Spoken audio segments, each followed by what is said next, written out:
And to another episode of Just for Fun Gaming. I'm your host, Azzy. With me, as always, is my friend Roy. And today we're going to be talking about episode 6. 5? Damn it. It was So 6. close. Marvel's What If Killmonger saved Tony, or rescued Tony Stark?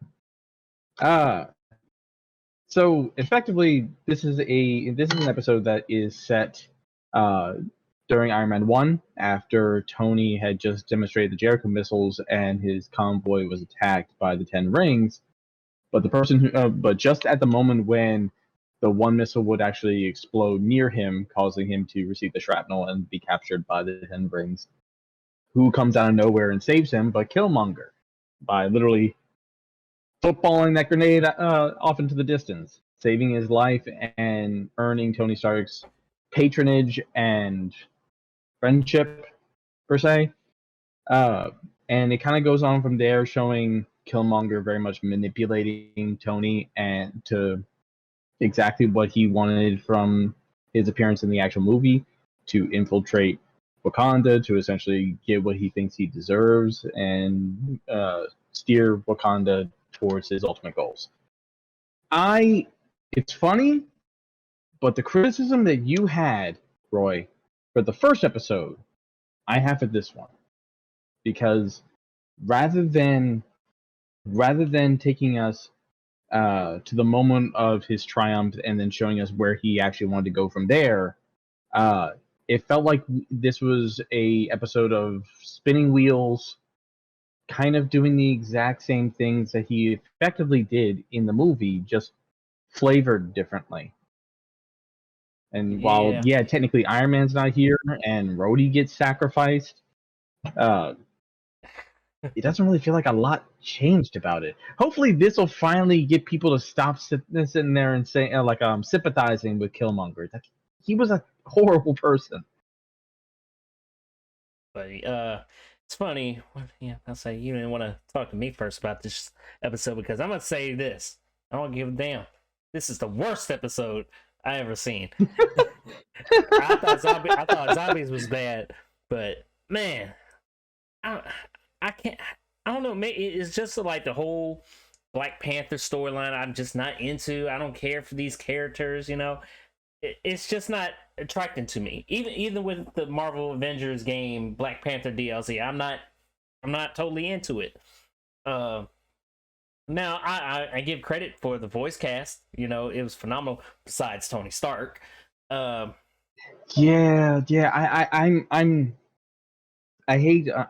honestly don't like criticizing someone's voice acting performance just because they don't sound a particular way, because a voice actor can reinvent the role if the performance is well.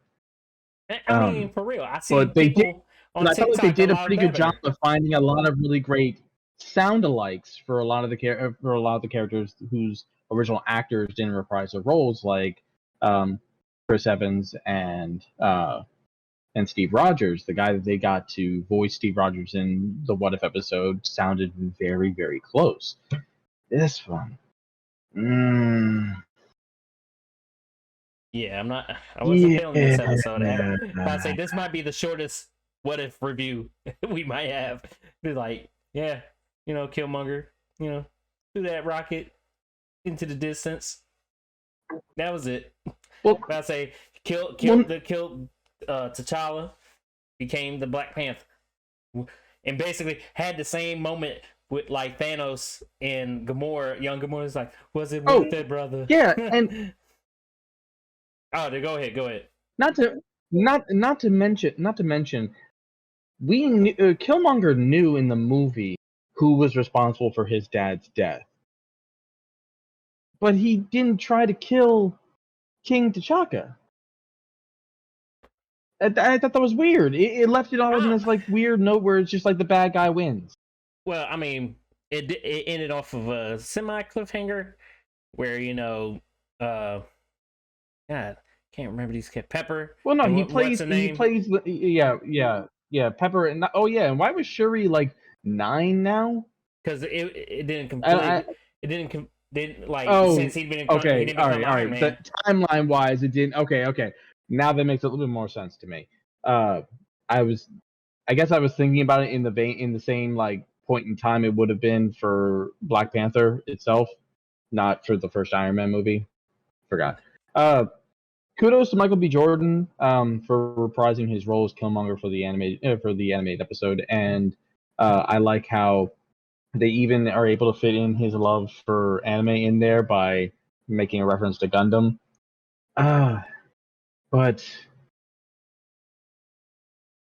you got a lot of people who like to paint the MCU's Tony Stark as the actual big villain of the MCU. I don't agree with that. I understand the concept that a lot of his mistakes and his shortcomings tend to bite not only himself but a lot of other innocent people in the ass. That's also a lot of heroes in comics. A lot of heroes have like good intentions. The road to hell is paved with good intentions, and end up messing things up. I mean, Spider-Man's not innocent of that either. But yeah, no, I felt like Tony seemed to be like gullible and dumber in this. Like he's still supposed to be a super genius, but very easily just like, yeah, I'll just do whatever you say because you saved my life and I'm indebted to you.